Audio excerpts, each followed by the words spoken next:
మే 20న junior NTR పుట్టినరోజు నందమూరి అభిమానులకు వరుస అప్డేట్స్ రాబోతున్నాయి. ఎన్టీఆర్ కెరీర్ లో అత్యంత ప్రతిష్టాత్మకమైన చిత్రాలకు సంబంధించి కీలక ప్రకటనలు వస్తుండటంతో ఇప్పటి నుంచే సోషల్ మీడియా హోరెత్తిపోతోంది. ఎన్టీఆర్ ప్రశాంత్ నీల్ కలయికలో వస్తున్న డ్రాగన్ పై భారీ అంచనాలు ఉండగా ప్రస్తుతం శరవేగంగా షూటింగ్ జరుపుకుంటోంది. ఇక ఈ చిత్రానికి సంబంధించిన ఫస్ట్ గ్లింప్స్ మే 19 అర్ధరాత్రి రిలీజ్ కానుంది. ప్రశాంత్ నీల్ మార్క్ యాక్షన్ కు ఎన్టీఆర్ ఎనర్జీ తోడైతే ఎలా ఉంటుందో ఈ గ్లింప్స్ ద్వారా చూడబోతున్నాం. ఇదే సమయంలో త్రివిక్రమ్ తో ఎన్టీఆర్ చేయబోతున్న గాడ్ ఆఫ్ వార్ అనౌన్స్మెంట్ కూడా రాబోతుంది. అయితే ఇప్పుడు ఈ లిస్ట్ లోకి దేవరా 2 కూడా దూసుకొచ్చినట్టుగా తెలుస్తోంది. నిజానికి కొరటాల శివ బాలయ్యతో సినిమా ప్రకటించడంతో దేవరా 2 ఉండదనే వార్తలు వైరల్ అయ్యాయి. కానీ లేటెస్ట్ గా తెలిసిన విషయం ఏంటంటే ఎన్టీఆర్ పుట్టినరోజు సందర్భంగా చిత్ర యూనిట్ దేవరా పార్ట్ 2 కి సంబంధించి ఒక స్పెషల్ పోస్టర్ ను విడుదల చేయబోతున్నట్టుగా తెలుస్తోంది. ఇదే నిజమైతే టైగర్ ఫ్యాన్స్ కు ఇంతకు మించిన పండగ ఉండదనే చెప్పాలి.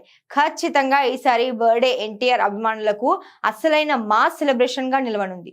ఒకవైపు ప్రశాంత్ నీల్ సినిమా గ్లిమ్స్, మరోవైపు గాడ్ ఆఫ్ వార్ తో పాటు దేవరా 2 అనౌన్స్మెంట్ పోస్టర్ వస్తే సోషల్ మీడియా షేక్ అవ్వడం గ్యారంటీ. అయితే ఈ విషయంలో క్లారిటీ రావాలంటే మరో వారం రోజులు వెయిట్ చేయాల్సిందే.